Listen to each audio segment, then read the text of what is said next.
Mirëmëngjes, mirëmëngjes të gjithëve dhe faleminderit që erdhët. Sot është eventi i parë virtual që po bëjmë për të treguar pak se si dhe uh, çfarë forme mund të aplikoni për thirrjen Grant 2026. Në përgjithësi, të gjithë këto eventet i bëjmë çdo të shtunë orë 11, përveç këtij eventi që është virtual, kemi dhe evente fizike të cilat ndodhin ose në auditore universitetesh, ndodhin në ambiente, po themi kështu, co-working space, më radh, të gjitha këto i keni të faqja jonë startup.albania.gov.al ose i keni tek rrjetet e Instagramit e LinkedInit. Kështu që edhe mundohemi të mbajmë sa më të updateuara, t'i updatojmë çdo ditë që ju të keni mundësi të dini se çfarë edhe ku mund të vini për tu konsultuar. Feliz, Një gjë moj tjetër mori që po, gjithë. po bëjmë këtë vit e nuk e kemi bërë vitin tjetër, është çdo ditë gjatë orarit ose midis orareve 9 me 5:30, po mbas atë pak më vonë ndonjëherë, keni mundësi që të vini tek agjencia ku i kemi në zyrat tek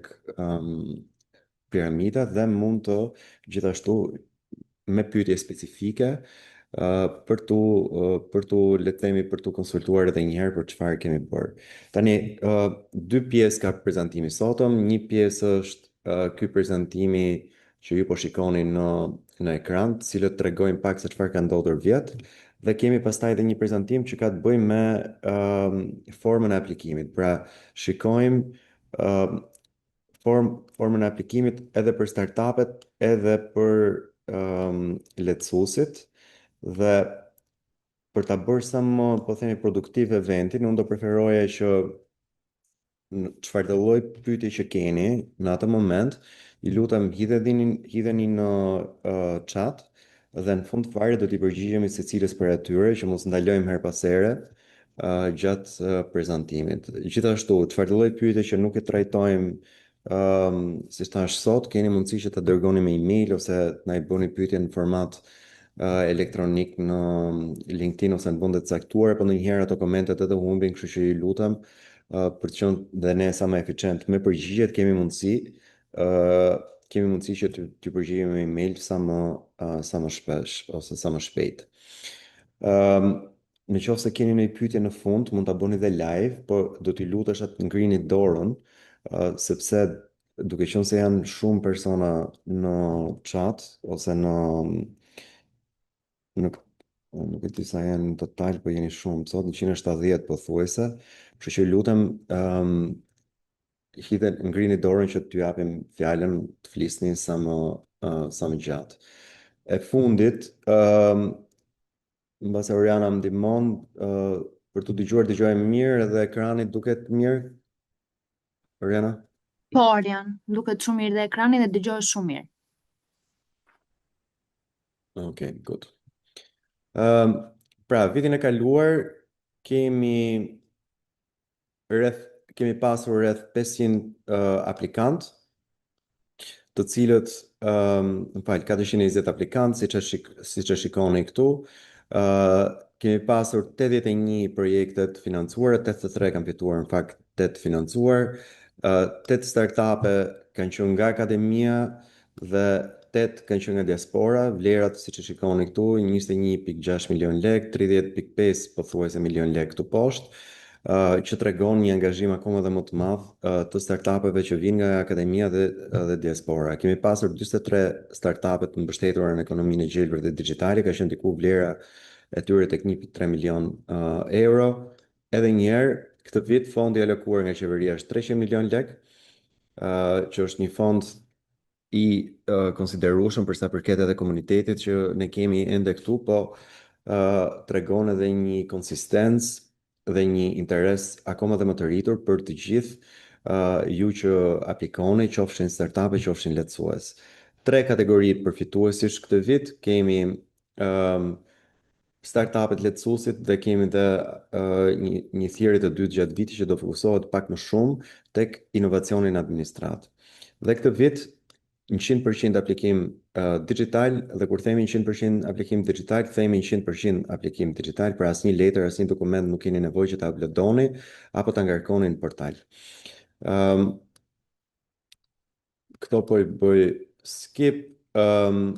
Jemi tek startupet, ose më mirë tek kategoritë atyre që mundet të aplikojnë sot. Startupet nga një krah dhe lehtësuesit nga ana tjetër. Nuk e di se sa lehtësues kemi në këtu në chat, po mundot, ju lutem na ngrini dorën që të kemi mundësi edhe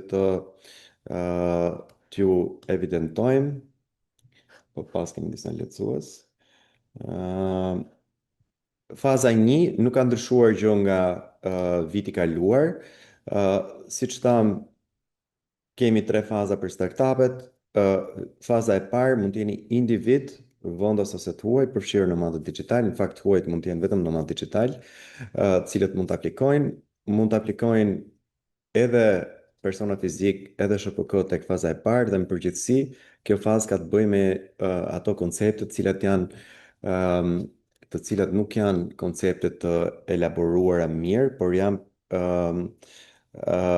proof of concept, po themi niveli sa ka filluar ideja, në përgjithësi duhet të jetë elaboruar shumë mirë, por nuk ka nevojë që të jetë, po themi, të ketë një prototip ose të jetë në treg. Faza e dytë është faza ku tregohet që një kompani e regjistruar, qoftë edhe rishtazi, tregon që ka një prototip funksional, dhe këto e tregon nëpërmjet formës aplikimit, dhe është një biznes i regjistruar dhe jo më shumë se 6 vjet në momentin e aplikimit. Faza 3, biznese të cilat ne i quajmë ose scale-up në gjuhën teknike, gjithashtu jo më të vjetër se 6 vjet, por këto biznese duhet kenë jo më pak se një vit në treg, dhe ky vit në treg duhet jetë i shoqëruar dhe me një bilanc të dorëzuar në organet tatimore. Kështu që në këtë pikë duam, siç thash, faza 1 individ privat, gjithashtu edhe persona juridik, dhe faza e dytë bizneset e regjistruara, faza e tretë, siç thash, bizneset e regjistruara jo më pak se një vit. Te lehtësuesit, kemi, pra, në kontekstin e ligjit për startupet dhe inovacionit të ndryshuar, edhe një herë në fund të vitit 2025, kemi lehtësues, si quajmë ato, subjektet cilat ndihmojnë në zhvillimin e startupeve. Pra kjo është, po themi, ky është thelbi veçanërisht i lehtësuesve. Dhe si ndihmojnë, në përgjithësi kanë një program, kanë infrastrukturë, cila mund të jetë teknike ose infrastrukturë teknologjike, dhe të gjithë këta lehtësues aktivizojnë kapacitetin e tyre nëpërmjet ekspertëve, nëpërmjet infrastrukturës, nëpërmjet rrjeteve të tjera, nëpërmjet investimeve, dhe ndihmojnë startupet të zhvillohen pra nga një fazë në fazën tjetër. Mund të jenë inkubator dhe akselerator, siç mund të keni dëgjuar nga vetë tregu, ka disa prej tyre dhe privat dhe cilat mund të jenë dhe organizata. Kemi dhe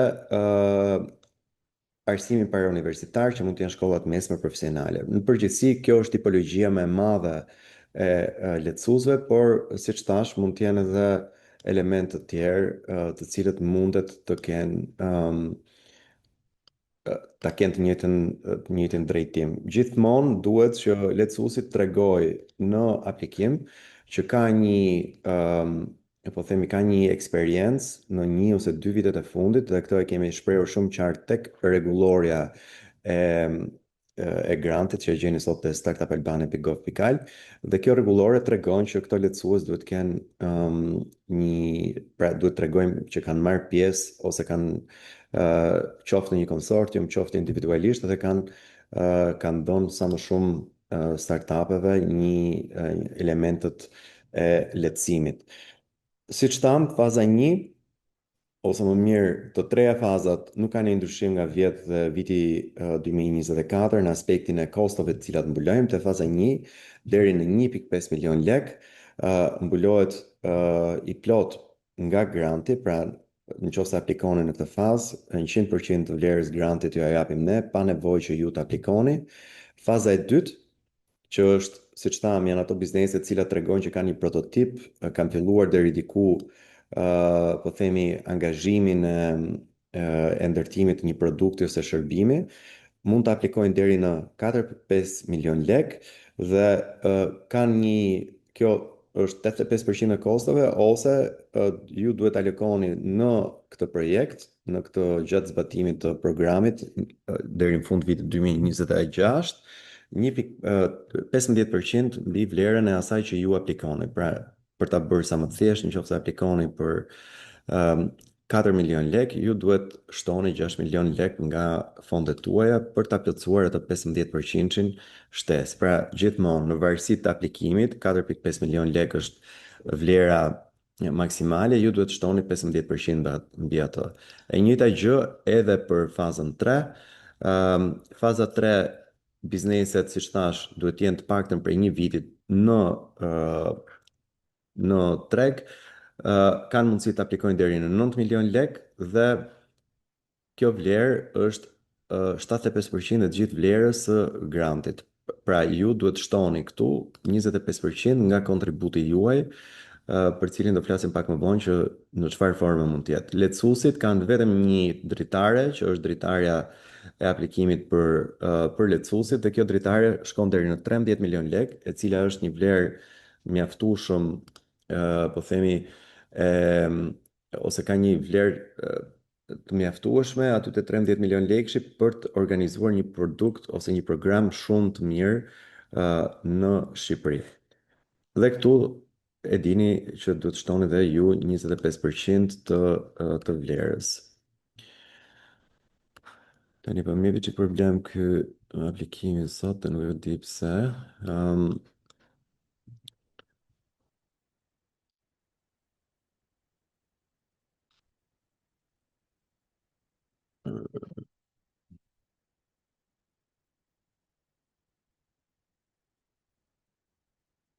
Sekondë, lutem.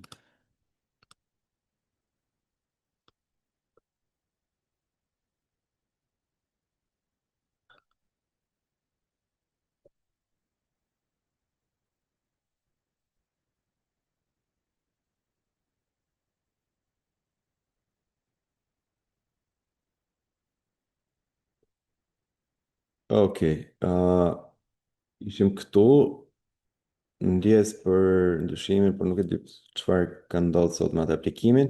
Shkojmë te sektorët prioritar. Sektorët prioritar, kemi sektorin e gjelbër, sektorin digjital, gjithashtu kemi si sektor prioritar, kemi edhe sektor të tjerë, cilët janë sektor në zhvillim në Shqipëri, që është turizmi, energjia, në përgjithësi energjia e rinovueshme ose energjia e cila zhvillohet, ose më mirë teknologjia në energji. Kemi e prodhimin, gjithmonë mund të jetë prodhim i ushqimeve, të cilat i quajmë ushqime të reja, pra një zinxhir i ri i prodhimit, dhe riciklimi, të cilat janë gjithashtu riciklimi i mbetjeve ose riciklimi i materialeve të ndryshme, të cilat ndihmojnë në përgjithësi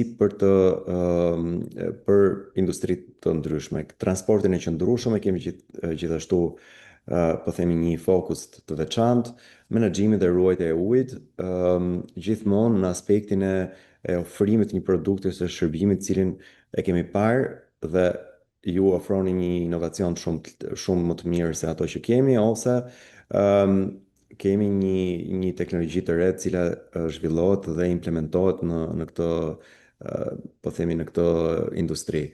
Sektorin digjital, teknologjitë e informacionit dhe komunikimit, zhvillimin e software, shërbime me IT, inteligjenca artificiale, që është një fokus shumë i madh së bashku me të dhonat, pra çdo element ose çdo startup që përdor modelet e LLM-ove të ndryshme në forma të ndryshme për të ndërtuar një shërbim ose produkt, të cilë mund t'i ofrohet, si thash, industrive të ndryshme në Shqipëri ose duke i bërë më eficiente të tjerë, gjithashtu dhe menaxhimit të dhonave në sektor specifik janë fokuse shumë të mëdha. Pra do t'ju sugjeroj shumë që ju që jeni të fushës ose që keni një produkt, shërbim që jeni duke ndërtuar, të fokusoni shumë tek përdorimi i këtyre, po themi, elementeve të cilët pasurojnë akoma dhe më tepër shërbimin tuaj. Blockchain, siguria kibernetike, gjithashtu janë fokuset veçanta, e-commerce dhe platformat digjitale. E-commerce ende vazhdon të jetë diku te 90, midis 90-95% në formën e volumit në rrjetet sociale, pra shitje online, jo nëpërmjet platformave të strukturuara të e-commerce, por gjithmonë nëpërmjet rrjeteve të Instagramit, TikTokut, të Facebookut, dhe për cilat ne nuk jemi, po themi, shteti nuk është shumë ose nuk ka një kontroll të veçantë në aspektin e mbledhjes ose gjenerimit të taksave. Këtu kemi këtu kemi oportunitet shumë të madh. Më falni pak. Ok, jemi këtu tek procedurat e vlerësimit, kemi aplikimin, vlerësimin, ankimin, miratimin dhe firmosje kontratës, pra 5 hapa të cilët janë të gjithë ose kryen të gjithë nëpërmjet platformës si Albania. Kemi dorëzimin digjital deri në datë 21 mars orën 22. Keni kohë deri në atë datë që ju ta shikoni aplikimin, mund ta plotësoni në pjesë të veçanta, pra ti riktheheni, bëni save dhe ti riktheheni gjatë një dite tjetër, pavarësisht se siç do ta shikojmë aplikimin nuk është se ka një volum shumë të madh, pra nuk është shumë i gjatë. Kemi procesin e vlerësimit dhe këtu procesi i vlerësimit për ta kuptuar të gjithë, ka një komision prej 5 antarësh, 4 prej tyre zgjidhen me një thirrje të hapur, e cila hapet në ditën vijim dhe në përgjithësi aplikojnë njerëz cilët vinë me eksperjenca në vlerësimin e projekteve, qoftë ato të projekteve të Bashkimit Evropian, qoftë projektet lokale, dhe kanë një eksperiencë të gjatë në, po themi, në përdorimin e granteve si mjet për financimin e startupeve ose, po themi, në NVM-ve. Pra, keni parasysh ky komisioni nuk është pjesë e agjencisë, është komisioni i jashtëm, nuk është pjesë as e qeverisë, qoftë ajo qendrore dhe lokale, prandaj kur ju vlerësojnë, ju vlerësojnë në mënyrë shumë objektive dhe me një kapacitet caktuar për të vlerësuar aplikimet të ngjashme. Kemi pasur shqiptar diasporës gjatë 2 viteve të kaluara, të cilët kanë dhënë punën ose më mirë kanë alokuar orën e tyre për të bërë sa më mirë dhe sa më objektivisht të vlerësimin. Dhe gjithashtu kemi dhe një proces, që është procesi i ankimit, i cili fillon në momentin e njohjes së asaj listës paraprake ose një njoftimit paraprak, i cili dërgohet atyre aplikantëve që nuk kanë arritur pikët maksimale për të financuar.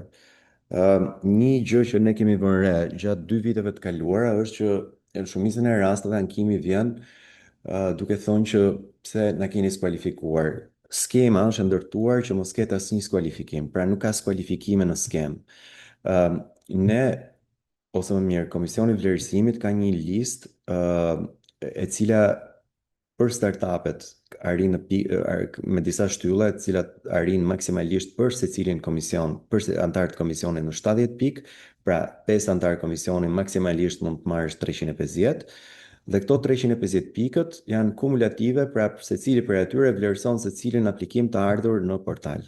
Në momentin e vlerësimit, secili aplikant merr një vlerësim në bazë të pikëve që ka përmbledhur nga 5 antarët. Po themi që merr 100 pikë. Mund të jetë që me 1 pikë ndan personat që janë financuar me personat që nuk janë financuar. Vjet kemi pasur edhe 0.5 pikë, që ka qenë, po themi, vendi i fundit me vendin po themi, vendin e parë, ose më mirë, vendi i fundit që është financuar me vendin që vjen pas tij ose pas saj. Kështu që diferencat janë shumë të vogla dhe keni parasysh që kualiteti çdo vit rritet, gjithashtu rritet edhe, po themi, dhe cilësia e aplikantëve, jo vetëm në element projekti apo biznesi, por edhe në element individual, pra kemi më shumë individ të cilët vinë me një eksperiencë shumë të lartë, qoftë shqiptar diasporës, qoftë shqiptar që janë këtu, qoftë shqiptar të kthyer që duan të hapin një biznes. Ankesat duhet vinë brenda 5 ditëve nga njoftimi, i cili gjithmonë bëhet nëpërmjet portalit i Albania, pra ju vjen notifikimi aty, dhe mbasi vlerësuesit ose më mirë komisioni i ankimit bën shqyrton edhe një herë ankesat, jep edhe një herë vlerësimin final, miratohet lista dhe kontrata nënshkruhet brenda 30 ditëve pas miratimit. Për sa i përket startupeve, siç e thash, 70 pikë janë total, përlehtësuesit janë 100, dhe janë referenca të ndryshme vlerësimi, të cilat, siç thash, i keni në rregullore, po kapaciteti institucional, historiku, cilësia e programit, ndikimi mënyra se si e shpenzon buxhetin, pra ato që quajmë efikasiteti financiar, janë të gjitha element për lehtësuesit.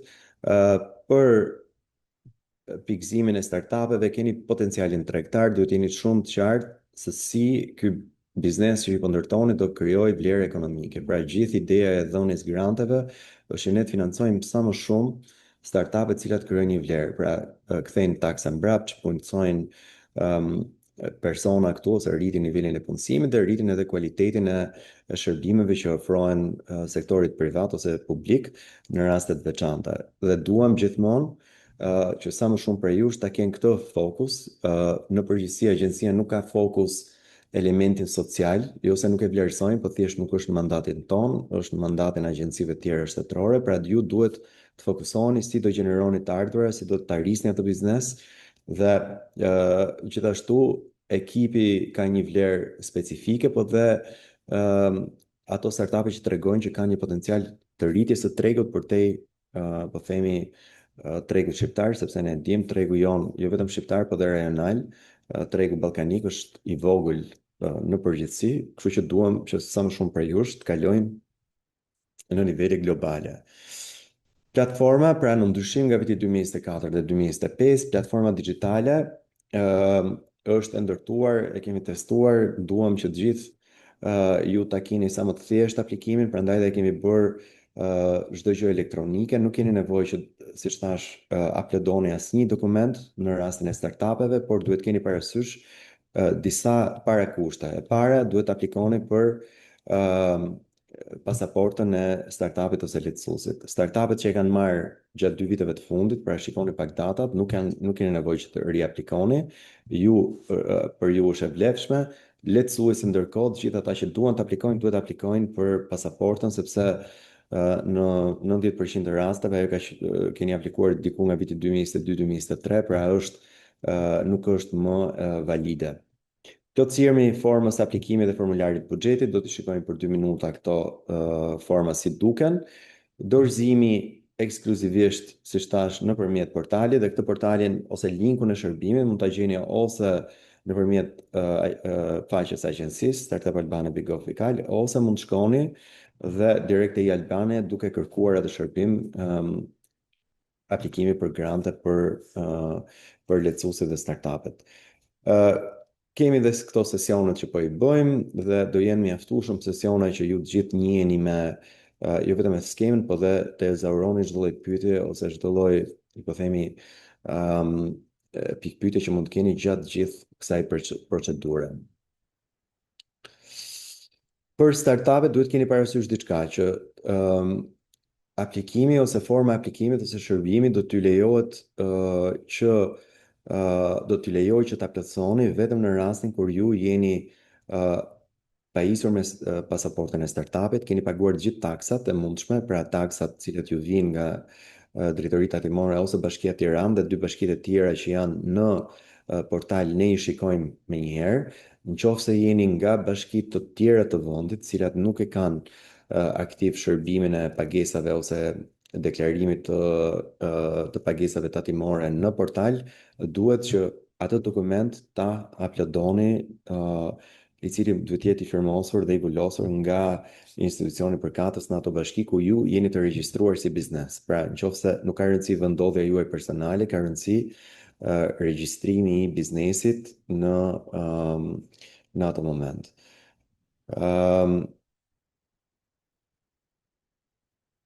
Për lehtësuesit, në qoftë se jeni biznes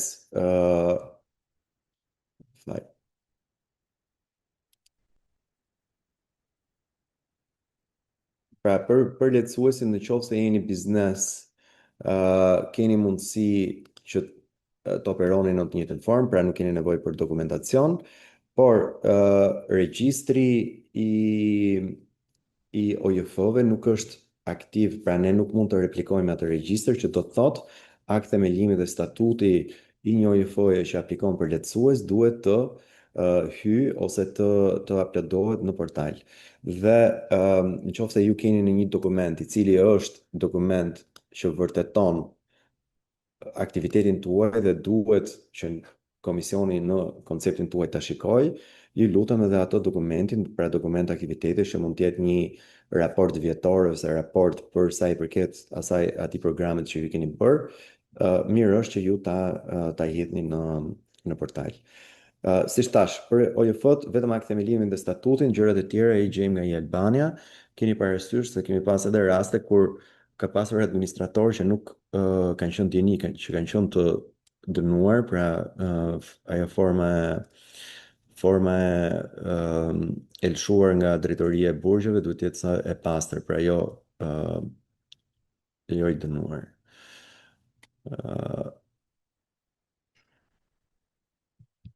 Okej. Kemi dhe një dy persona që po vizatojnë këtu ndërkohë paralelisht.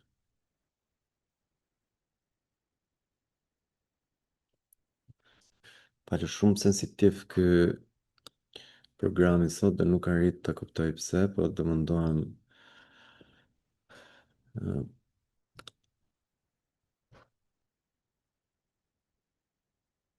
Okej.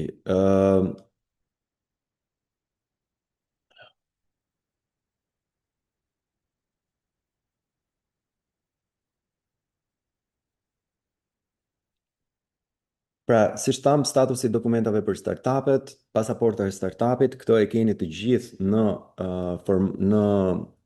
e keni të gjithë tek rregulloria dhe nuk keni nevojë që ta downloadoni.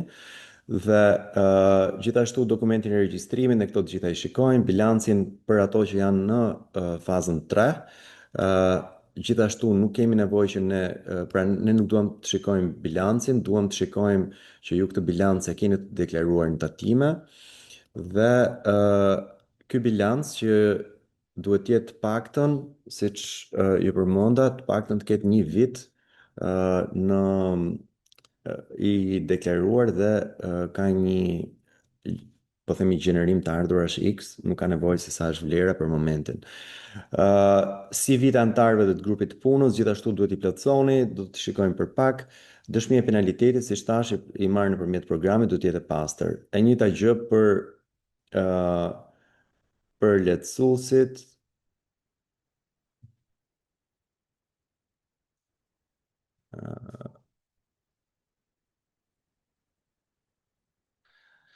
E njëjta gjë dhe për lehtësuesi përveç OJF-ve. Pra, kostot dhe disbursimi duhet keni parasysh që për startupet ka 3 zëra të buxhetit, cilat janë me një tavan specifik.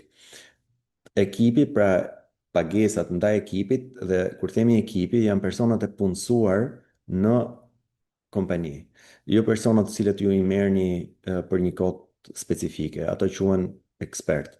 Ekipi maksimalisht mund ta paguani 25% vlerës grantit, pra e gjithë vlera e grantit e alokuar nga ne, 25% e asaj vlere mund të paguhet në pagat e ekipit, ku këtu përfshihen edhe detyrimet tatimore, pra sigurimet e tjerë.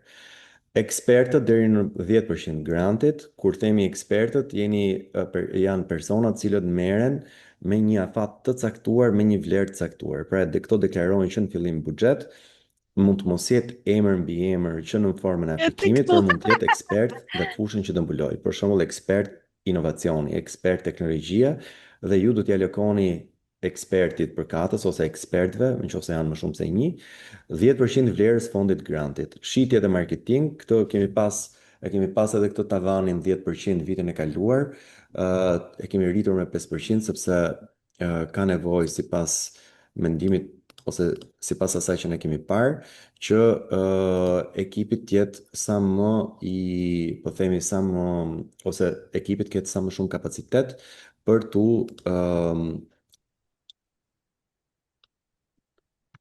për të promovuar veten edhe produktin që ka pasur. Kështu që këto janë ndryshimet për sa i përket startupeve, uh, pronësia intelektuale, pra mund të bëni pagesa për këtë gjë, uh, zhvillimin e patentave do ishte shumë mirë nëse do kishte dhe ne do ta inkurajonim sidomos duke filluar që nga regjistrimi i markës dhe gjërat e tjera. Dhe kemi dhe mallra shërbime dhe teknologji, të cilat janë pjesa tjetër e mbetur e Kanë volumit atë që të mbulojnë ata? grantit alokuar dhe kuptohet edhe A? ajo që ne themi Po që janë atë është që do mbulojnë, kontributi do juaj. me thënë nga këto koste që ne Ë, do Kosto të japim atje. papranueshme, borxhe, interesa, Të di. komisione bankare, Po se kur blerje ti toke, i shpreh ndërtesa, kostot atyre, për shembull, më qirat, duhet ky lloj rinovimet të zyrave, asnjë prej këtyre nuk janë është ose që element cilën ne e njohim si ata të shpenzim. japin në fund atë Taksa të vështirë detyrimet scenario. doganore, asnjë prej këtyre I gjithashtu, bëra. por çfarë mund të ndodhi në këtë rast është që ju këto taksa ose taksat sidomos të VSH-ja mundet që të jetë një po themi kontributi juaj në këtë mund të jetë kontributi juaj në projekt. Pra nëse paguani bleni një shërbim dhe ka një TVSH 1 milion lek, ky 1 milion lek që mund të njihet si kontributi juaj në këtë program. Skema e disbursimit me firmosjen e kontratës, ne livrojmë një herë kostin e parë, pra ka një dikutet 2 javë maksimalisht. Dhe me raportimin e kostit të parë, pra ju dorëzoni një raport për rreth periudhës 2 muaj gjysmë 3 në përgjithësi, në varësi edhe kur mbaron, po themi, kur është në shkrimi i kontratës, pra nëse ne po shikojmë që fundi i prillit na kapi me kontratat firmosura, do keni nga fundi i prillit deri në mes të dhjetorit, diku në datën 18 dhjetor, për ta lëvruar si projekt dhe mbasi e keni lëvruar si projekt, ose mirë gjatë kësaj periudhe keni disa element raportimit, cilët siç thash, i pari është sa po mbaron kosti i parë, pra diku te 2 muaj gjys, merret kosti i dytë, pra 40% i mbetur dhe miratohet raporti kosti i dytë mbas 2 muaj gjysmë dhe kosti i tretë, në ndryshim nga kosti i parë dhe i dytë, është me pas pagim. Pra, nëse dy kostet e para, 70% e vlerës grantit janë para pagim, kosti i tretë është pas pagim. Pra, ju duhet ta harxhoni ato 30%-in dhe pastaj ne rimbursojmë në përfundim të evidentimit të gjithë atyre elementeve që keni bërë, jo vetëm gjatë dy periudhës parë dhe dytë, por edhe periudhës tretë. Pra, të gjithë aktivitetit që ju keni kryer gjatë programit. Pra, keni parasysh kosti i tretë nuk ju jepet mbasi ju e keni shpenzuar, pra duhet dorëzoni faturat, duhet dorëzoni dhe pagesat brenda datës 18 dhjetor, që ne pastaj të kemi mundësi që të kemi një periudhë për t'i rishikuar, vlerësuar, edhe mbase komunikuar me ju nëse ka në një element që duhet shtuar dhe në vijim ju rimbursojmë atë 30% që në mbetur të vlerës grantit. Keni parasysh edhe mbas vitit parë, edhe në vitin e dytë. Agjencia ka disbursuar pothuajse 96.3, më duket përqind, ishte vlera e totale e grantit e disbursuar, që do të thotë të gjithë ata që kanë marrë pjesë në grant, përveç 4% të tyre, kanë qenë persona të cilët e kanë administruar shumë mirë grantin dhe në ndryshim nga viti 2024 ka një rritje të cilësisë edhe në dorëzimin e dokumentacionit, por edhe në cilëtetin e aktiviteteve që ne kemi parë. Pra, edhe këtë vit shpresojmë të mos ketë asnjë lloj diferencë, bile ajo vlera totale e grantit për 300 milion lekësh të disbursohet e gjitha, sepse edhe këtu është edhe interesi jonë dhe duam që ju ta keni këtë parasysh në momentin e aplikimit. Më falë, shumë sensitive kjo aplikimi sot dhe tani do kalojmë një moment tek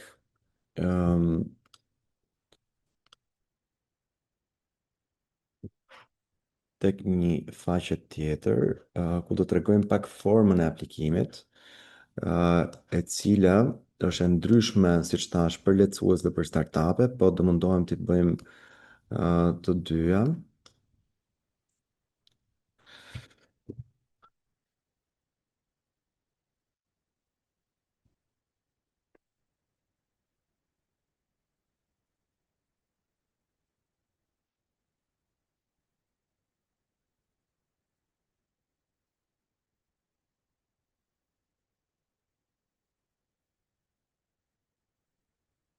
Ok, besoj e shikoni ekranin.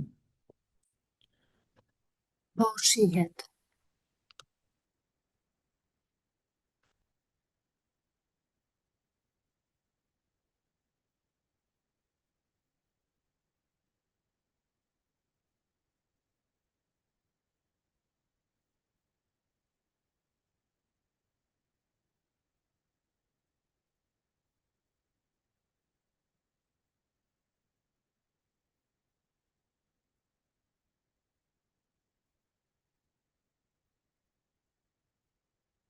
Ok, ndërkohë, ju lutem derisa ta sa po të bëj rregullim këtu, nëse keni mundësi, Oriana do ndihmoj me pyetjet e para që kanë ardhur. Thjesht Oriana lexoj ato pyetjet që të fillojmë të përgjigjemi, ndërkohë që Po, rregullojmë patjetër. pak të portalin. Atëherë, një nga pyetjet është për fazën e dytë, a mund të jenë ortakët e SHPK-s edhe të huaj? Edhe Oriana nuk e dëgjojmë. Ndjes dëgjohem? Por janë në dëgjohesh. Ok. Ariana më dëgjon?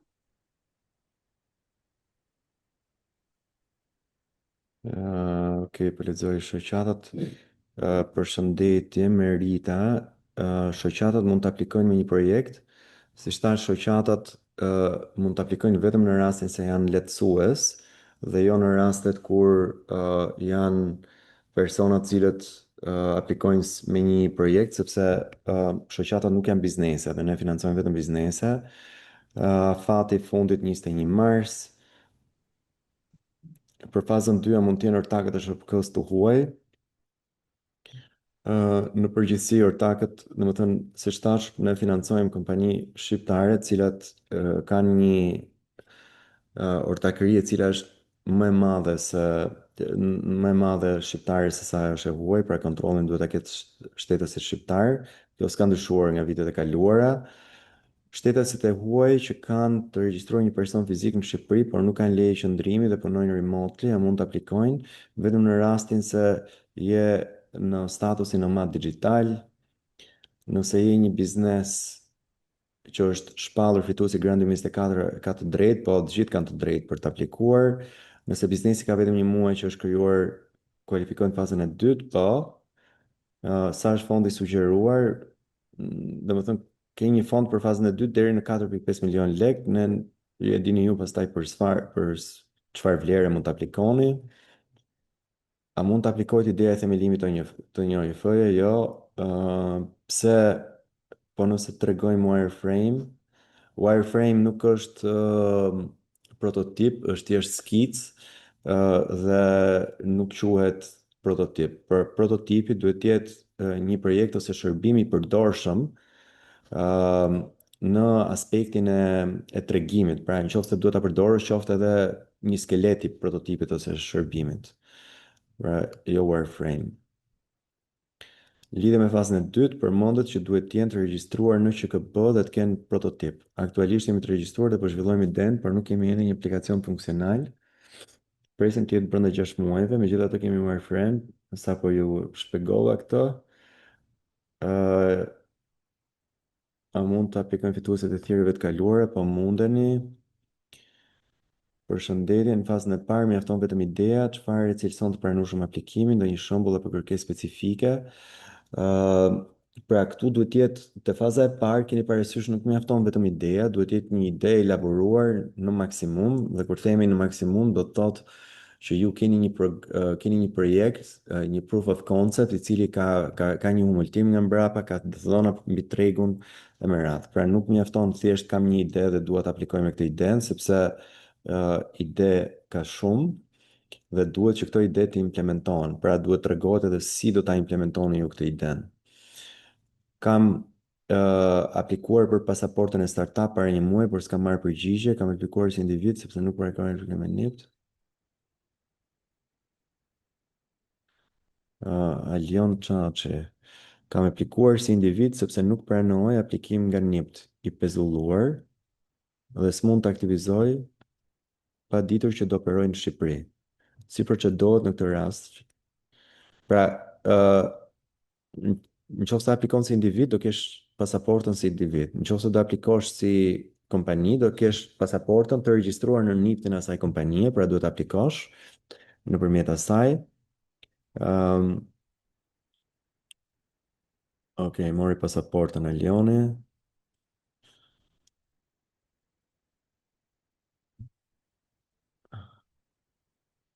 E kam kompaninë prej vitesh jashtë shtetit dhe duhet zgjeroj në Shqipëri. Kompania ka klient, revenue, por është e validuar, por në Shqipëri nuk kemi në treg. Si mund ta pozicionoj për fazën 3? Gjithmonë ne financojmë shoqëri tregtare të regjistruara në Shqipëri dhe kushtet për ato kompani aplikohen në bazë të regjistrimit në Shqipëri, pra nuk ka rëndësi sa vite ke që je regjistruar jashtë.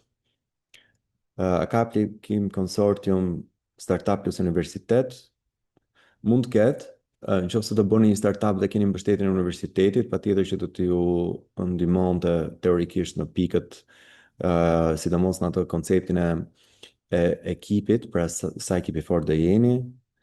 Po aplikim për krijimin e aplikacionit për institucion shtetëror mund të bëhet. Ajo është ndryshe procedura në këtë rast. Ja, nuk është ndryshe Bruno me që ka bërë këtë pyetjen, por duhet tregosh të njëjtat gjëra. Pra ky aplikimi si ndihmon, çfarë të ardhurash ka, potenciale. Me shtetin është pak vështirë, se shteti ka vetëm një mënyrë për të blerë shërbime, që është tenderi, dhe tenderi nuk është se ka një, po themi ose ka një risk, sepse ka dhe kompani tjerë që hynë nëpër tender dhe nuk është i qartë a do fitoni ju apo dikush tjetër. Duhet patjetër që në ide të përfshihet ndërtimi i një aplikacioni, platformë digjitale për të patur shanse fitimi, po startupet e tjerë sjellin modele cilësore të edukimit ose shërbimit transferimit knowledge.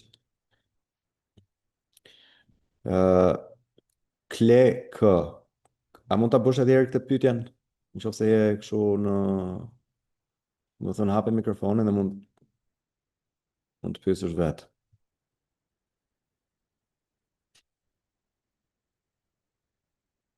Okej. Çfarë do thotë regjistrat e shpërndar? Okej. Dje u mundova të aplikoja për pasaportën e startupit, besoj, Arta Gjeka, m'fal, po nuk më lejonte të zgjidhja shtetin dhe nuk ishte e mundur të aplikoja. Si mund të aplikoja? Provoj prap, nuk na ka dalë ky problem ndonjëherë, them drejtën, po provoj edhe një herë se mbase të lejon, edhe siç thash, duhet aplikosh nëpërmjet. Nëse do aplikosh si individ, duhet aplikosh nëpërmjet NID-it, pra numrit tënd individual, ose NIPT-it, pra të e loguar në Albania si NIPT. Afati aplikimit 21 mars deri në orën 10, pra 22:00. Aplikimi për pasaport startup nuk funksionon në Albania pasi plotson të gjitha fushat, kur shtyp butonin send or go, nuk ndodh asgjë.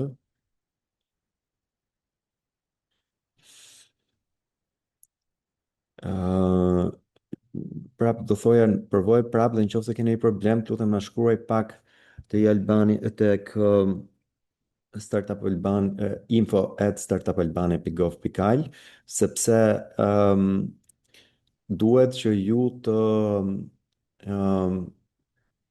nëse keni një problem, duhet që t'ja uzitim që tani, po siç thash, në përgjithësi nuk kemi pasur probleme me pasaportat kur janë munduar të plotësuar të.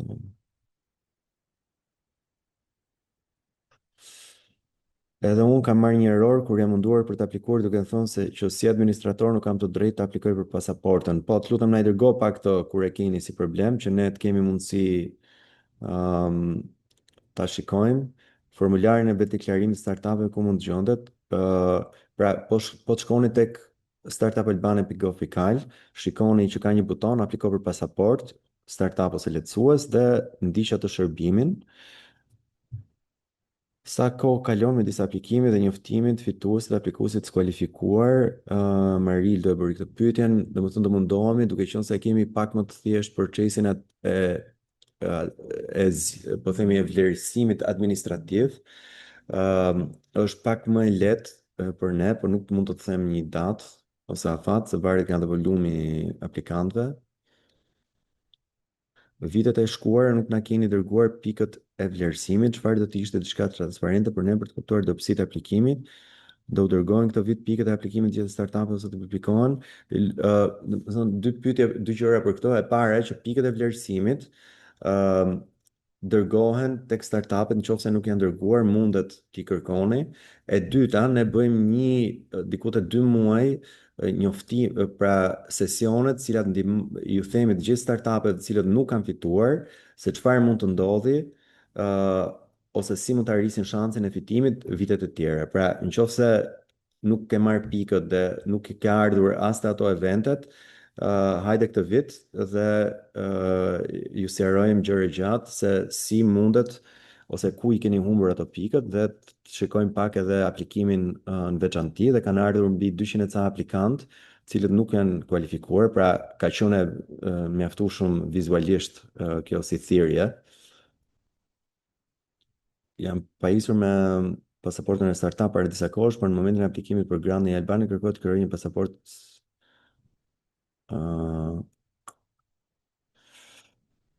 nuk e di këtë temë, pra nëse e ke valide datën edhe thot apliko për i pasaport, do aplikoje prapë se nuk do ishte, ose do ta kesh pasaportën e startupit në një NID ose NIP tjetër.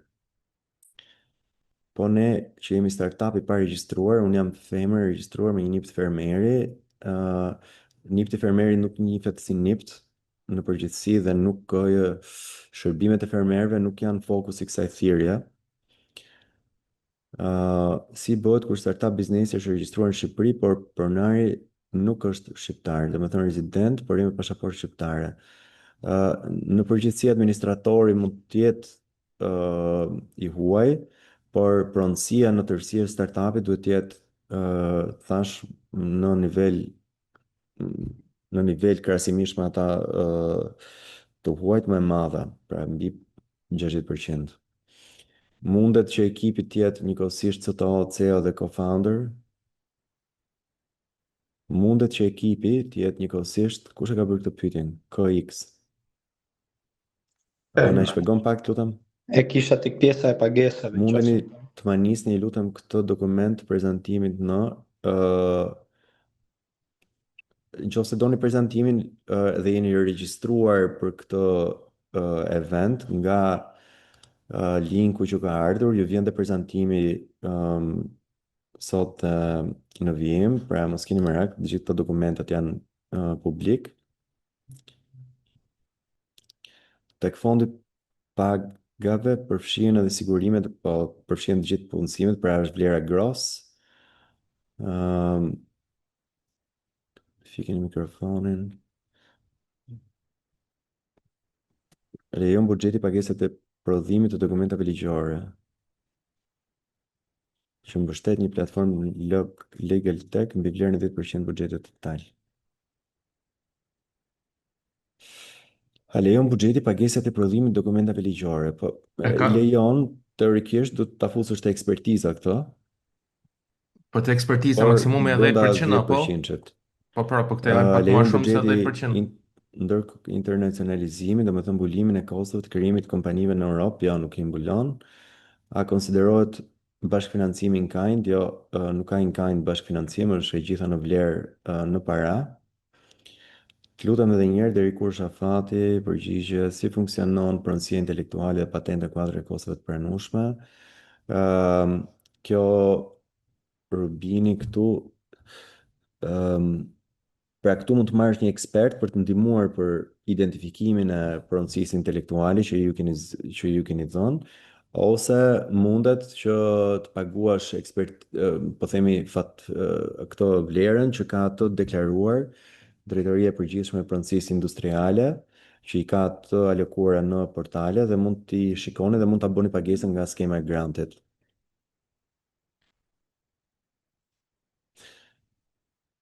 Ju lutem të zërat e kostove njehen bashkëpunimet, fatura, kontrata me agjencitë e huaja në US, UK dhe Europë. Kjo varet shumë nga çfarë është ajo fatura dhe për çfarë. Për aplikantët të faza e parë, a duhet bilanci për një vit? Jo, vetëm për fazën 3 duhet bilanci për një vit. Mirza, për shembull, pa kosta të VSH-s mund të konsiderojmë bashkëfinancim, po patjetër, dhe një pyetje tjetër, nëse kam nevojë për një makineri në fushën e riciklimit është e lejueshme, po nëse është shërbimi që ju do ofroni i lejueshëm, patjetër. A ka kufizimin me lidhje me fatura, duhet 100% e grantit konsumohet në Shqipëri, apo mund të ketë freelance, mallra, shërbime teknologjike nga shtetit. Këto janë fonde të qeverisë shqiptare, pra të taksapaguesve shqiptar më mirë, dhe gjithë ideja e kësaj skeme është që të financohen sa më shumë kompani shqiptare dhe persona të cilët janë shqiptarë qoftë këtu apo në diasporë. Nuk duhem të financojmë kompani të huaja, megjithatë nëse ka një shërbim i cili është i pamundur të prodhohet ose të zhvillohet nga një kompani shqiptare, duhet të arsyetoni shumë mirë paraprakisht dhe në raste shumë të veçanta mundet ta adresojmë. Sa zgjasin periudhat për kostin e parë, të dytë dhe për kostin e tretë? Rreth 3 muaj, midis 2 muaj gjys 3. Po mund të çojmë prezantimin, a mund të ndani linkun e Mirës. Në Mirë, po mund të ndajmë linkun e Mirës, patjetër. A duhet kesh një biznes të regjistruar në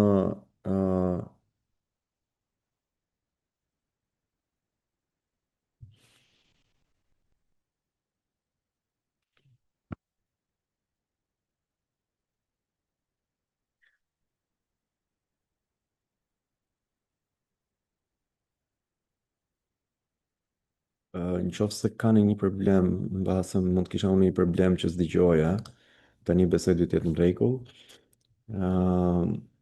Kanë në Shqipëri në një grup financimi kundrejt equity të kompanisë, Kevin e Minaj, ka investitorë individual, cilët kam mundësi që edhe kanë financuar disa startupe, janë në rritje, po gjithsesi në numër të vogël, mund të po dëgjojmë, po dëgjoj.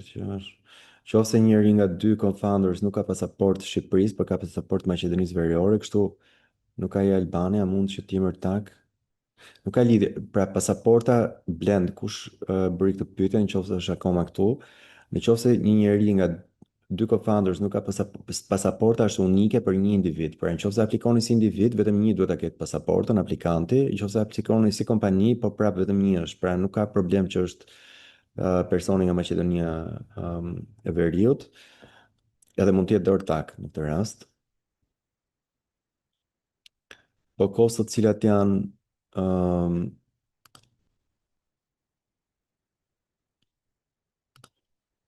po kostot të cilat janë periodike, për shembull mënyrore, si duhet i deklarojnë, si shumë deri në çfarë periudhe, Amarildo. A mund të hapësh mikrofonin dhe të na i bësh edhe herë këtë pyetjen? Po, atëherë nuk kuptoja faktin që mund të ketë kosto për shembull të palëve të treta për software-in, siç janë Google Maps. Unë si dëgjoj, nuk e di çfarë kam unë një problem. Jo, thjesht kam mbyllur mikrofonin. Po, tani në rregull jeni, tani dëgjoj. Po tani dëgjojmë, besoj? Po. Atëherë me këtë nuk kuptoj kostot e third party providers, siç mund të jenë për shembull Google Maps apo serverat në cloud, të cilat janë kosto periodike për një periudhë të gjatë, pra deri në çfarë periudhe mendon se mund t'i deklarojmë apo? Çdo gjë, këto kostot mund t'i paguash, po në rast se këto lidhen specifikisht me projektin dhe brenda fatit kontratës, pra nga momenti i nënshkrimit deri në momentin e përfundimit. Dakor, po sa zgjat kjo për shembull sa zgjat kontrata? Nga momenti, pra nuk kemi një datë firmosjen, po në momentin që do jetë firma deri në fund të dhjetorit 2026. Dakor, faleminderit. Mund të shpjegoni edhe një herë, ju lutem, si funksionon për fazën 3 funksionimi 75-25, pra ne ofrojmë një grant deri në 90 milion lek, 9 milion lek, më fal, ose 90.000 euro, pak a shumë, dhe ju duhet kontribuoni 25% të asaj vlerës që aplikoni. Mund të mos jetë 90, mund të jetë pak më pak, ose në varësi të vlerës së aplikimit, ju duhet llogarisni ato vlerën 25% nga kontribut nga ana juaj.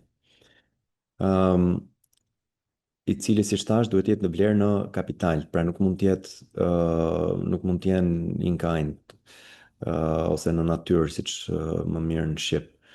Duhet edhe individët të kenë pasaportën e startupit, po edhe individët para fatit të aplikimit gjithmonë, pra gjë e parë që duhet merrni është pasaporta dhe vjen.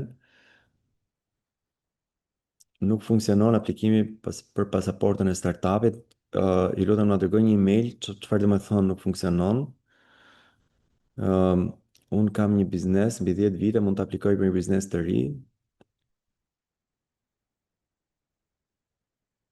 Unë kam një biznes mbi 10 vite, mund të aplikoj për një biznes të ri. Po, kjo bëhet e që bëja, jo tek ne. Me që aplikohet përmes Albanisë, një kompani jo shqiptare nga Kosova ka drejt të aplikojë për fazën e dytë, kompania duhet të jetë e regjistruar në Shqipëri. Pra, një aplikim nuk mundet të aplikojë kompani që është e regjistruar në Kosovë. Nëse ishte kjo pyetja. Si funksionon një pjesë fiskale disbursimi, nga pjesa fiskale disbursimi, subjekti pret faturë agjencisë dhe agjencia bën pagesë apo ka procedurë ndryshe? Kjo është pyetje për ata që fitojnë dhe këto e shpjegojmë ne shumë qartë, po kurtimisht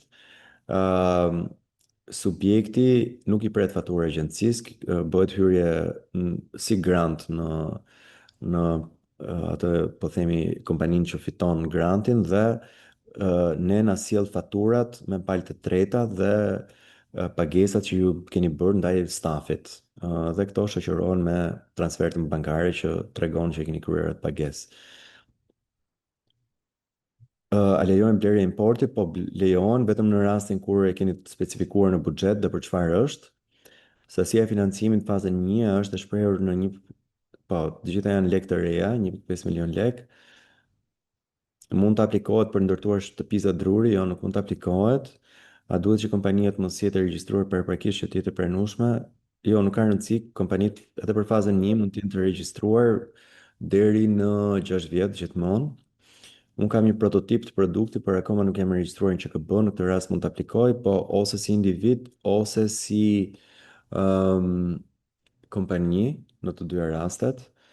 Nëse nuk është biznesi i regjistruar në momentin e aplikimit dhe kemi prototip funksional, mund të aplikojmë, por mund të aplikojnë si individ. Sa kohë duhet për të marrë lejen e nomadit digital? Nëse bëj aplikimin dhe s'm ka ardhur akoma, leja më quhet i vlefshëm, aplikimi jo nuk quhet i vlefshëm. Leja duhet të kesh statusin e nomadit digital që të bësh aplikimin. Për produktet digjitale, cila fazë konsiderohet si data e fillimit, faza e zhvillimit, faza e regjistrimit dhe një fazë tjetër? Për produktet digjitale, cila fazë konsiderohet si data e fillimit? Nuk e kuptoj këtë pyetjen. Mos hap mikrofonin dhe na i bën edhe një herë.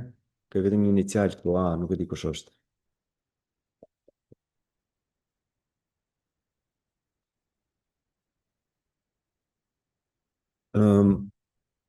Po ecim me të tjerat. Po kur je femër me nipt fermeri, pra nipti fermeri nuk nifet si nipt.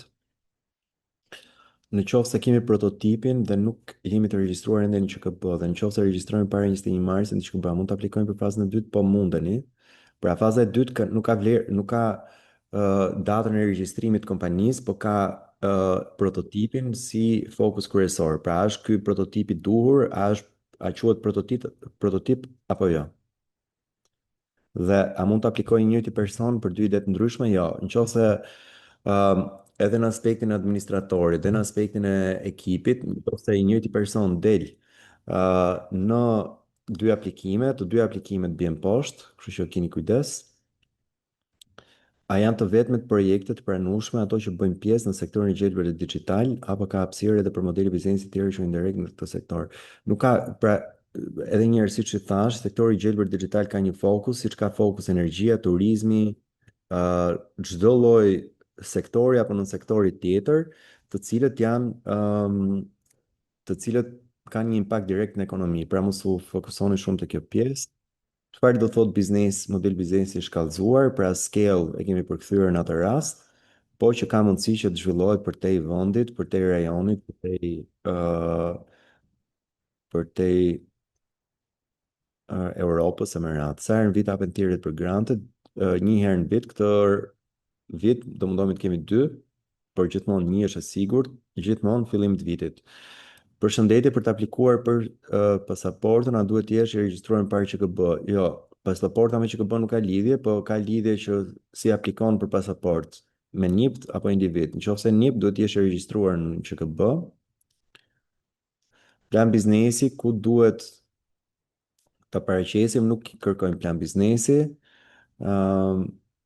Kërkojmë vetëm aplikimin të plotësuar në formën e saj. Unë kam pasaportën e startup deri në 2027, por nuk mund të filloj aplikimin pasi më kërkon të aplikoj për pasaportë pavarësisht se unë e kam të vlefshme. Siç thash, shikoni Jurgen ka bërë këtë pyetje, shikoni mos ke loguar me një ose NID ose NIP tjetër, pra ku është pasaporta e startupit e vlefshme. Dhe nëse prap të del ky mesazh, na shkruaj të info që ta zgjidhim. A mund të përshëndetje, unë kompaninë e kam hapur në janar 2020, a mund të aplikoj? Mjafton që kompania të jetë 6 vjet më pak se 6 vjet në momentin e aplikimit dhe mund të aplikoni. A mund të bëhet aplikim vetëm nga administratori apo edhe nga anëtarët? Në këtë rast merret pasaporta nga NIP-i, por aplikimi nga Jalbane personale.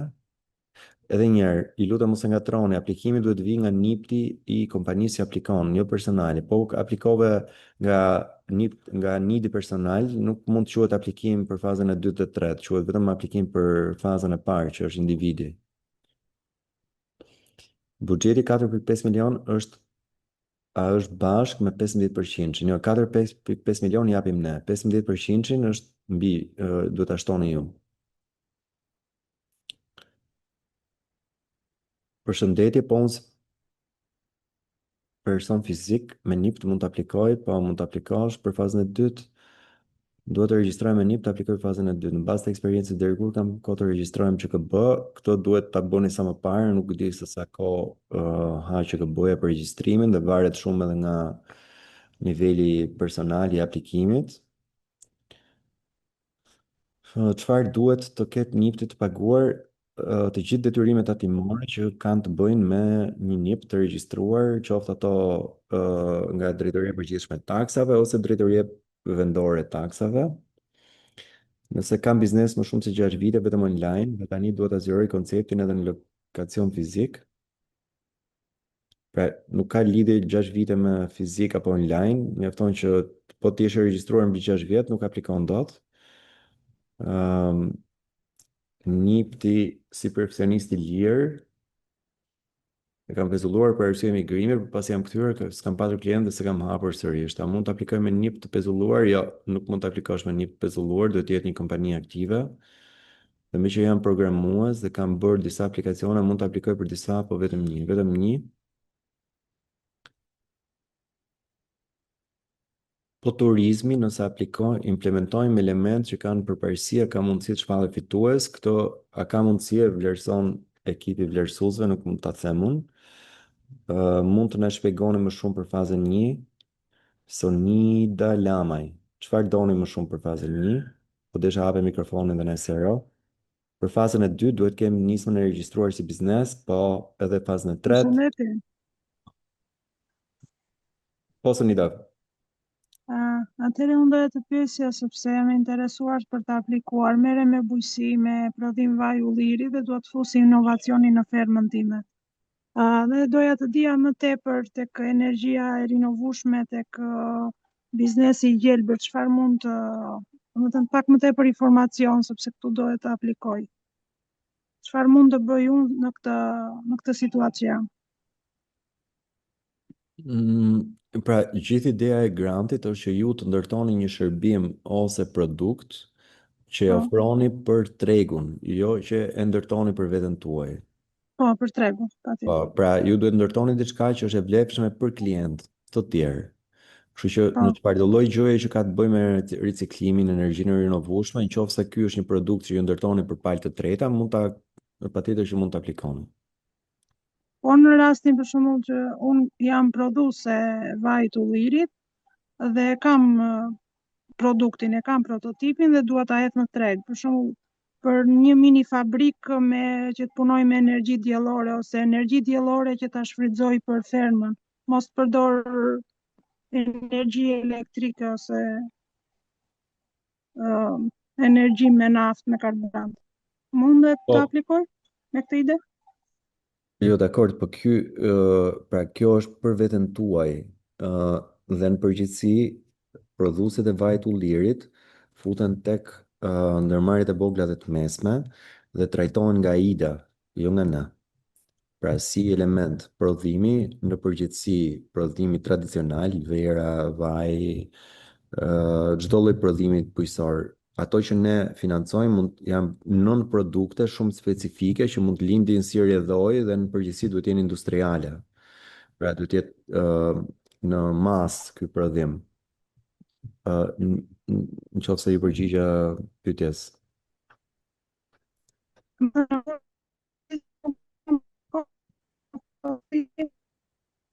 Nuk dëgjohesh. Fushë e bujqësisë nuk ka për të aplikuar si startup.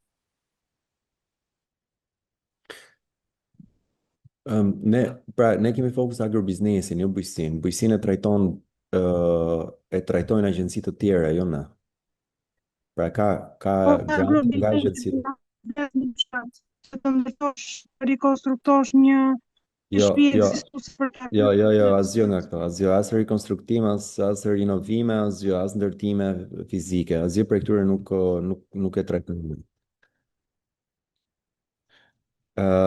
Okej, po e ecim për të kapur pjesën e TVSH-s, që do thotë nëse produkti që bëjmë kushton X lek me TVSH, granti mbulon vetëm vlerën pa TVSH, po granti është financim pa TVSH. Pjesën tjetër është tonë ju, e paguni ju. Personat fizik mund të aplikojnë. Përshëndetje, unë pretendoj të aplikoj në fushën e prodhimit të ushqimeve të reja, me një biznes aktual në gastronomi për akoma me këtë shërbim. Nuk e di si funksionon aplikimi pikën 1, nëse ju dëgjoj, nëse ju dërgoj email mund të marr info të plota, apo duhet takim fizik.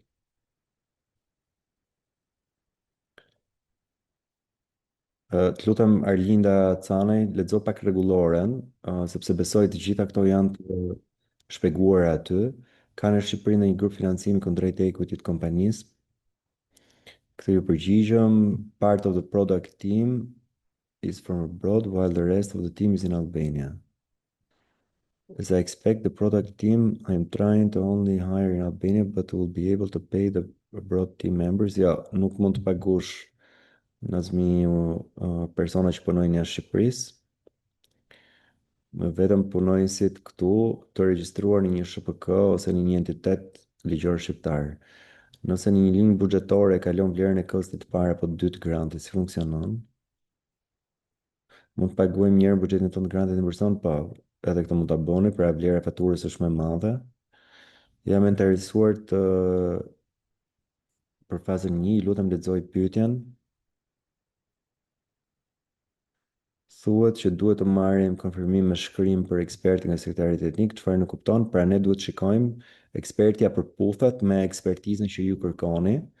Pra duhet na të çoni një email me CV-n bashkëngjitur që eksperti është person i cili ka atributet e duhura profesionale për të qenë ekspert në atë fushë. Ideja mund të aplikoj për që mos jetë çuni xhajës apo një kushëri i parë ekspert. Ideja mund të aplikoj për marrë pjesë në grant me një biznes të ri, pasi me biznesi që kam aktualisht nuk përfitoj pasi ka 11 vite në treg, okay, shumë mirë. Nëse kompania ka kaluar nga person fizik në SHPK, nuk do jetë herë e parë që kam dëgjuar këtë dhe të lutem na e thuaj dhe si e ke bërë. SHPK-ja mund të aplikojë në fazën e 2 dhe 3, gjithashtu dhe personi fizik. Nëse aplikoj për blerje pajisjesh teknike për biznesin dhe nuk mundet të gjehen këtu, mundet të importoj nga jashtë, po mundet të importosh nga jashtë. Mund të aplikoj për të hapur servis makinash, për fat keq jo, po se nuk e trajtojmë ne këtë si biznes, pasi futet ato bizneset të ndërmarrjet e vogla dhe të mesme. Nëse aplikoj fazën 2 me vlerë 20.000, subjekti vetë duhet të mbuloj 15% e 20.000 apo vlerën e aplikimit. Nëse aplikoj faza 2 me vlerë 20.000, subjekti vetë duhet të mbuloj 15% e 20.000 apo vlerën e aplikimit. Do të thonë, nëse aplikon për 20.000 është vlera e aplikimit, besoj këtë dashtuash. Kështu që do mbulosh 15% e vlerës së grantet. Për servera si Google, Amazon, Azure apo shërbime të ngjashme që paguhen online si përshtatut me pagesa, do marrësh Loris Hoxha, do marrësh një faturë dhe do na i tregosh ne gjatë asaj periudhe, pra për këto shërbimet e cloud services. Çfarë përfshin sektori gjelbër, e keni në prezantim, e keni gjithashtu edhe në rregullore, pra lexoni lutem rregulloren, se është 26 faqe dhe ju përgjigjet pothuajse për të gjitha pyetjet që ju keni. Lexova që rroga duhet zonë deri 25% të shumës, po unë pak a shumë vetëm rroga kam për të dhënë. Rroga kam për të dhënë, nuk kam shpenzime të tjera. Do thotë kjo që po, pra 25% është maksimalisht që mund të paguani stafin e punësuar, kaq. Dhe shpenzimet e tjera, nëse keni vetëm rroga, nuk është pjesa tjetër, ju duhet të alokoni në aspektet e tjera të produktit. Si është me bizneset që me anë të prototipit funksional, të me thonë gjërat që i bënin në mënyrë manuale, tradicionale, me anë të prototipit, i bëjmë tashmë në mënyrë digitale.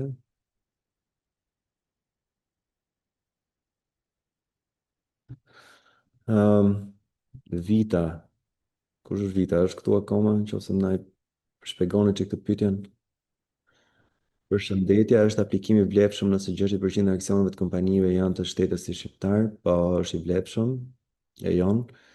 Nuk dua të hap një biznes në sektorin nëse dua të hap një biznes në sektorin e ushqimit, lëngje të shtrydhur, është i vlefshëm si aplikim në fazën e parë startupeve.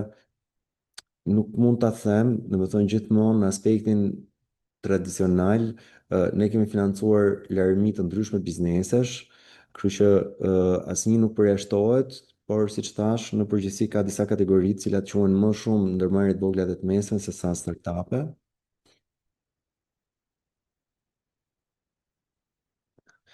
Pra, nëse jam i regjistruar me një ÇKB,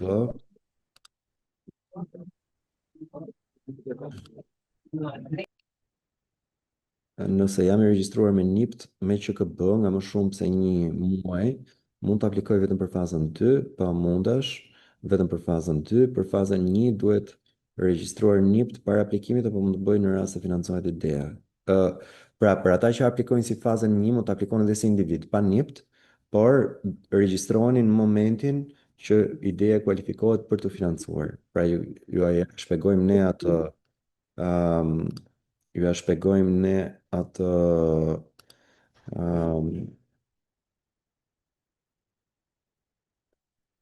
procedurën, a mund të aplikohet nëse ke një biznes farmaci veterinare, jo, kjo nuk është biznes që ne e kualifikojmë. Në aplikimin e certifikatës për lehtësuesit, investitorët nuk janë gjithmonë subjekte tregtare, të paktën investitorët që janë kryesisht individ. Aktualisht ju lejoni marrjen e certifikatës vetëm nga subjektet, ndoshta duhet të rishikoni këtë.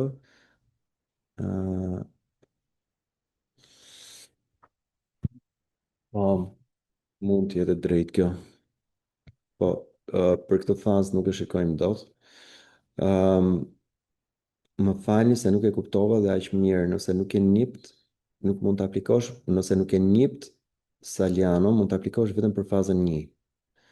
A do të publikoni regjistrimin e këtij takimi dhe kemi mundësi ta ridëgjojmë, po keni mundësi sot mbasdite bëhet aktiv në YouTube, në kanalin tonë të YouTube-it dhe mund ta shikoni aty, mund ta dëgjoni aty, çfarë të doni.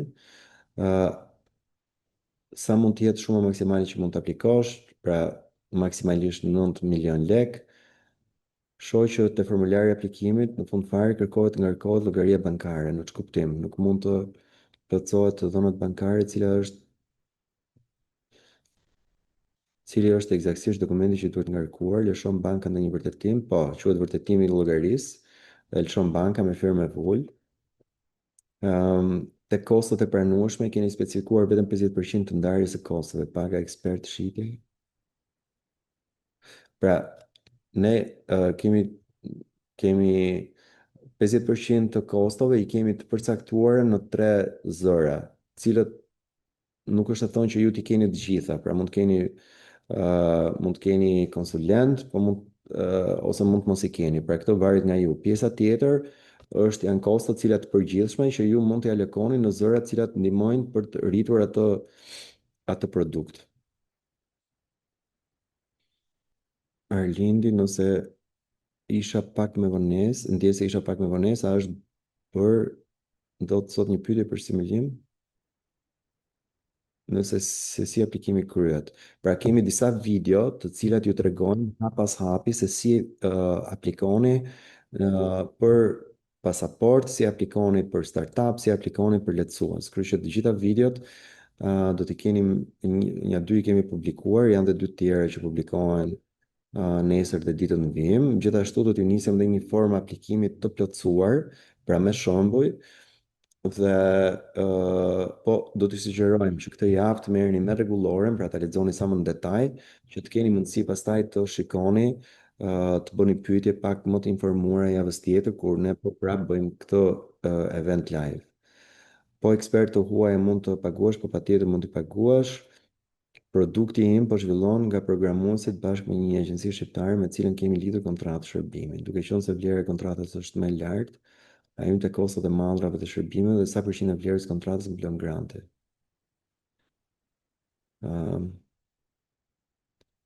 Se kuptoj këtë pyetje. Produkti im po zhvillon nga programuesit bashkë me një agjenci shqiptare me cilën kemi lidhur kontratë, okay. Kjo është kontratë shërbimi që hyn te mallrat e përgjithshme. Duke qenë se vlera e kontratës është e lartë, ai hyn te kostot e mallrave të shërbimeve, po teorikisht aty duhet hyj, po specifikisht nuk di të ta them, dhe sa përqind e vlerës kontratës mbulon granti. Pra garanti është një vlerë totale, pastaj si e ndani ju nëpër zëra është, domethënë duhet ta përcaktoni ju. Dua të hap një biznes, sallon berberi, si mund të aplikoj për këtë gjë. Këtë nuk e financojmë ne. A mund të aplikoj për atelier, varet për çfarë është atelieri, dhe në përgjithësi siç thash hyn për në temën e ndërmarrjeve të voglave dhe të mesme, për të aplikuar duhet të japësh një shumë, jo aplikimi është falas, nuk duhet të japësh asnjë shumë. Sa persona mund të fitojnë grantin, në varësi të aplikimeve dhe numrit dhe vlerës që kërkohet. Vitin e parë kanë qenë 94, vitin e dytë 81, kështu që varet, nuk është se mund ta dim ne këtë paraprakisht. Si bëhet në rastin kur disa aplikime shërbime digjitale nuk ofrohen për shqiptar apo biznese shqiptare. Disa shërbime janë të aksesueshme vetëm nga EU. John Nika e bëri këtë pyetje dhe nuk e di se çfarë do të thotë. Ka disa lloj shërbimesh të cilat për me funksionu platforma duhen të paguhen online dhe ky shërbim nuk i ofrohet Shqipërisë. E ke fjalë, na thuaj një rast, punë Stripe-it ose diçka tjetër. Diçka Stripe-like. Po, tani pyetja jote këtu është ku, cila? Si mund bëhet në këtë raste? Më thënë, unë kam një pjesë të konsiderueshme të buxhetit që është gati 12.000 euro në vit, që unë duhet për me pagu një kompanie Stripe-like. Okay. Si ka me bë pagesën nëse nuk e paguaj dot nga Shqipëria? Kjo është një kërkesë shumë valide, problemi është nuk e di si të ta zgjidh unë. Pra, në aspektin që ti si e paguan ti aktualisht të shërbimin? Unë e paguaj nga Vjena. Që i bie që ti këtë shërbimin ta paguash nëpërmjet një proxy në Vjenë. Që proxy kush është në këtë rast? Është një kompani që ti e ke themeluar apo Po, që e kam themelu. Do tregosh që ai proxy është bërë për këtë arsye. Pra ka një formular që e shpjegon pse e ke bërë këtë pagesë nëpërmjet këtij proxy në Vjenë. Faleminderit. Pra ka një zgjidhje. Faleminderit. Asgjë.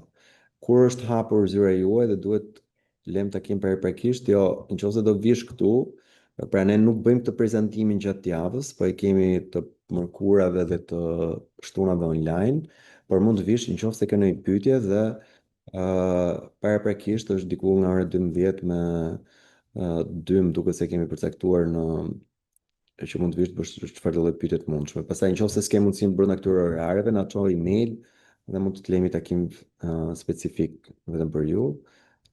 Si kryet aplikimi pa NIPT dhe kur kryet në fazën e parë. Aplikimi pa NIPT dhe me NIPT është njësoj, pra thjesht duhet të lexosh atë rregulloren dhe të shikosh videon e aplikimit dhe është shumë i qartë. A mund ta hap pak audion të lutem, bëj një pyetje, Geralda Doga, mund ta hapësh? Pra në momentin që je regjistruar me NIPT si person fizik, mund të aplikohet vetëm për fazën 2 apo lejohet të aplikim për fazën 1? Pra në momentin që je regjistruar me NIPT, pra si person fizik mund të aplikosh në çdo fazë, vetëm individët mund të aplikojnë për fazën 1. John Haderi. Nëse jeni shtetës shqiptar të kemi hapur startup në Shqipëri, a mund të paguhet rroga dhe nëse jetojmë në Shqipërisë? Pra, edhe një herë, keni parasysh diçka, fondet janë të taksapaguesve shqiptarë dhe ne nuk duam të financojmë persona që jetojnë jashtë Shqipërisë. Ne duam që një kompani shqiptare e regjistruar në Shqipëri, ka disa punëtorë të regjistruar në Shqipëri gjithsesi si punonjës kësaj kompanie, dhe këta punonjës të kompanisë tuaj të regjistruar në Shqipëri mund t'i paguani në rast se janë të involvuar në projekt. A është këthirë e përshtatshme për qendrat e edukimit të propozojnë programe formale inovative të edukimit? Mund të jetë e përshtatshme, po. Nëse kam NIPT më të vjetër se 6 vjet, mund të aplikoj si individ për fazën 1, po mund të aplikosh si individ, jo me NIPT. Duhet të hap një biznes sallon barberie, po këtë kemi përgjigjur.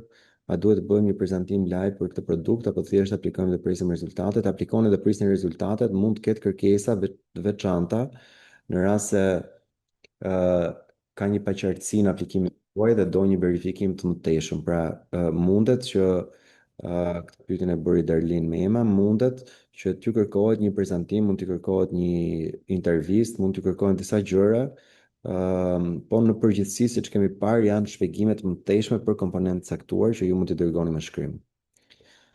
Për të aplikuar si lehtësues, duhet jemi të regjistruar me NIPT patjetër? Po.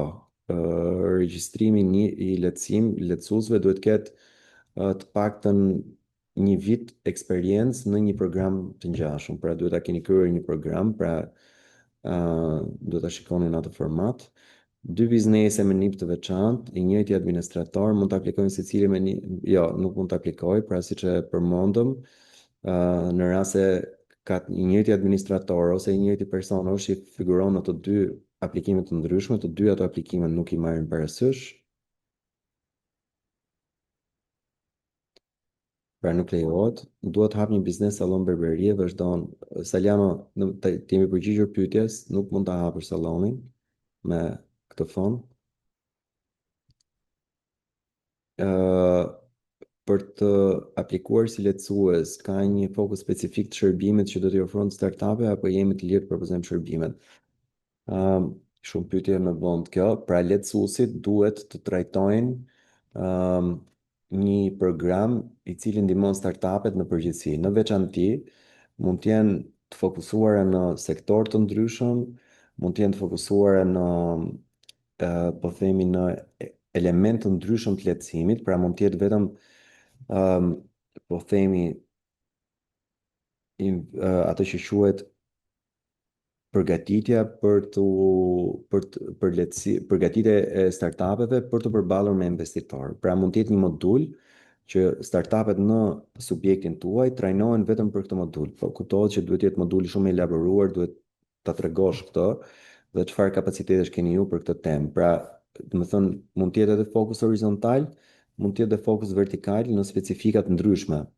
Ne do preferonim që jo të gjithë vinin njësoj, pra me të njëjtën fokus horizontal, pra i mësojmë startupet për çdo gjë, por mund të jetë një program me 2-3 tema ose vetëm me 2 tema, dhe këto janë të vlefshme. Dhe pastaj duhet tregoni kapacitetet tuaja që keni për ta implementuar këtë, se ajo është shumë e rëndësishme dhe infrastruktura, sepse siç thash, në aspektin e lehtësimit nuk lejohen marrje me qerat zyrave të sallave. Kjo duhet të jetë diçka e cila është në infrastrukturën e lehtësuesit. Konsulenca juridike dhe financiare përfshihen të zëri, mallra dhe shërbime, jo konsulenca përfshihen të konsulencat, që është me një vlerë 10% të fondit grantit. Kostot e lejuara dhe të palejuara janë të njëjta. Për startupet e lehtësuesit pak a shumë të njëjta, sepse kanë të bëjnë me shërbime të cilat nuk janë thelbësore për ndërtimin e produktit. Në rast fitimi, faza startup, për sa kohë duhet që unë si individ të replikoj për startupin? Ka një deadline të shfrytëzimit të fondit. Në rast se fitimi, faza startup, Për sa kohë duhet që unë si individ të aplikoj startupin? Pra ka një deadline për shfrytëzimin e fondit, po fondi është deri në fund 2026, pastaj ne monitorojmë edhe në vitin 2027 se çfarë aktiviteti keni. Në qoftë se dua të propozoj si projekt ide biznesi ku të prodhoj produkte lokale, është vlefshëm. Se kuptoj këtë jetë mirë, mbase na i shpjegoni çik më shumë. Ka një pyetje tjetër që nuk është shkruar dhe ne mund ta adresojmë kështu live. Përshëndetje. Po, përshëndetje. Jam Jetmira që bëra pyetjen e fundit. Po. Nëse unë dua të ndërtoj një biznes, ka të them produkte, prodhimin e reçelnave ose zahireve të ndryshme dhe përshitje. A është e mundur që të aplikoj në fazën 1 si individ? Mundesh, vetëm keni parasysh diçka siç thash, prodhimet thjesht duhet tregosh, pra gjithmonë startupet në përkufizimin e ligjit për startupet kanë një veçori, pra nuk janë ndërmarrje të zakonshme, pra ose produkte të zakonshme, të cilat mund të jenë artizanale ose jo, pavarësisht se ka pasur raste të cilat tregojnë që ka produkte edhe përtej po themi edhe përtej asaj prodhimit tradicional, duhet që ju tregoni që keni një inovacion ose një model që është ndryshe nga modelet e tjera të prodhimit ose të shitjes ose të produktit në veçanti. Prandaj dhe duhet mund të aplikoni te faza 1 si individ, por duhet gjithmonë që tregoni që se si ky produkti juaj, pra në këtë rast ajo që do prodhoni, është ndryshe nga ato që prodhohen në treg. Faleminderit. Asgjë.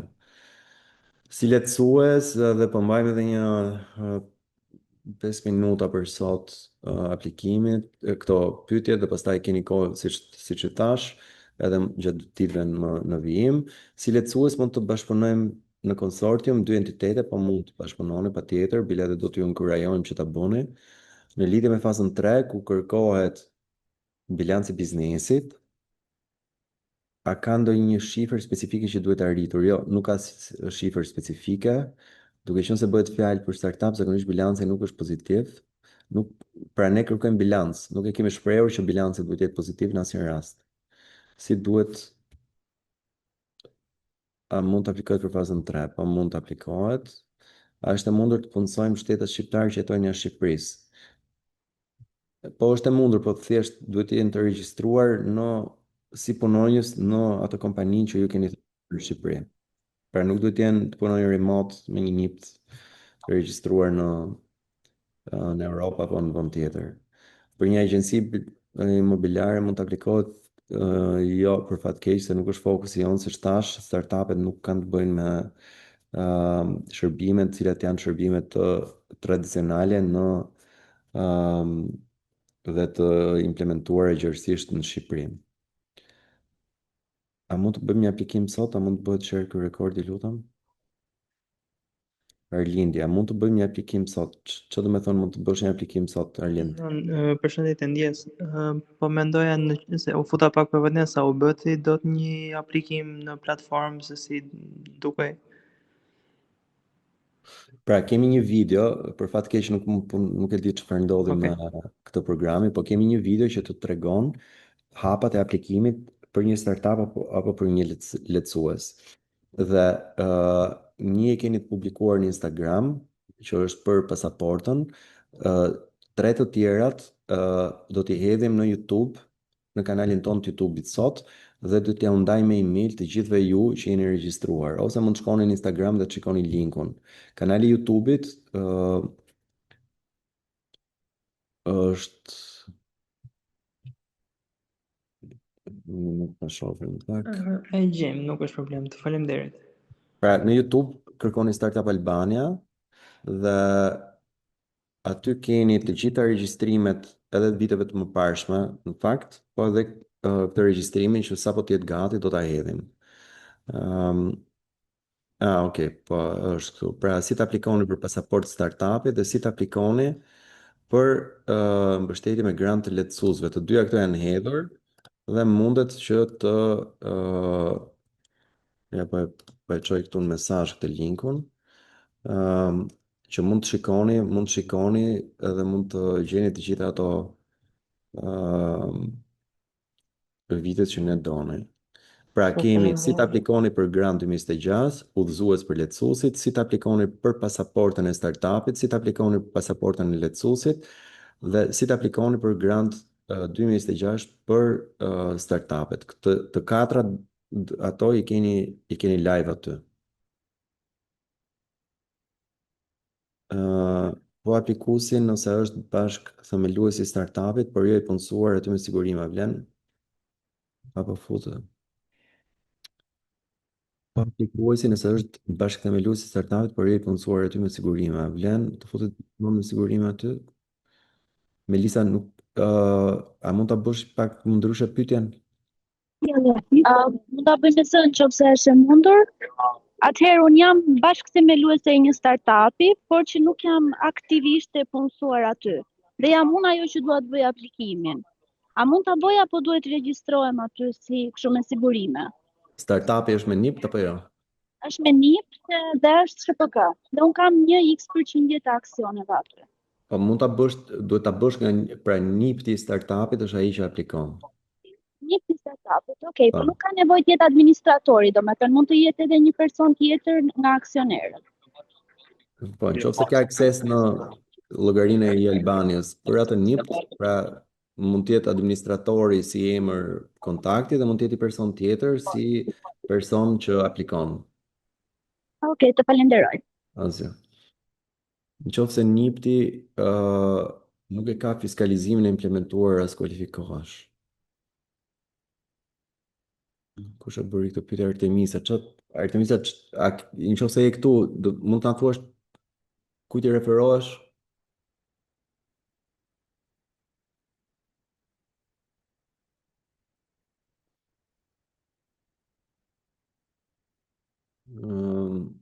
Nëse NIP-ti nuk e ka fiskalizimin e implementuar as kualifikohesh. Domethënë është detyrim ligjor për të pas fiskalizimin dhe nuk e di si mund të marrësh, po themi si mund të marrësh fatura në rast se nuk je një program fiskalizimi, por kjo është diçka që mund ta shikoni më vonë. Okej, nuk kam më pyetje dhe është kemi ecë për 1 orë e 42 minuta, pothuajse 1 orë e gjys. Siç i thash, çdo lloj pyetje vlen, prandaj ju lutem bëni sa më shumë. Nuk mërzitemi deri në datën 21. Mos e lini afatën e fundit ose ditën e fundit për të aplikuar dhe 2, në çdo rast duam që sa më shumë prej jush të fitojnë. Prandaj të lutem mos e nënvlerësoni këtë pjesën e njohjes me skemën, sepse ne duam që ju të jeni sa më të informuar. Email, LinkedIn, WhatsApp, çfarëdo lloj gjëje që është e mundur, shkruani pyetjet siç thash. Janë të gjitha të vlefshme, vetëm mundoni ta lexoni edhe pak rregulloren, se ajo ndihmon. Dhe çdo të mërkur fizikisht, çdo të shtunë në orën 11 jemi live. Pra javës tjetër, mbasi ta keni lexuar, sillni ca pyetje tjera dhe më teknike, se ka element teknik që që kanë nevojë për shpjegim. Shikoni videot tek Rrjeti Jon dhe javës tjetër premtoj që do kemi një këtë materialin që doja t'ju tregoja sot si të aplikoni, do ta kemi të më të strukturuar. Një të fundit .gov.al. Po, tani se dhe Oriana, shoqëri, a e marrim transkriptin, merrni videon e plot, e keni në YouTube për pak orë, sapo ta hedhim aty. Kështu që Okej, good. Mirë, shumë mirë. Shumë faleminderit për pyetjet e pjesëmarrjen, gjithmonë. Dhe ju kërkojmë që të jeni sa më aktiv gjatë këtyre ditëve, siç thash, dhe jemi edhe në auditori universitetesh dhe pjesa juaj që ka pyetje, hajdeni dhe të zyra ndonjëherë që të bëni edhe pyetje në fizikisht, ose mund të pyesni edhe në një prej atyre që ka fituar, cilët janë gjithashtu personat cilët kanë ju japin një eksperiencë specifike nëpërmjet eksperiencës tyre me agjencinë. Kështu që edhe një herë, shumë faleminderit, po më javë të mbar dhe shpresojmë që të kemi sa më shumë aplikime nga të gjithë ju.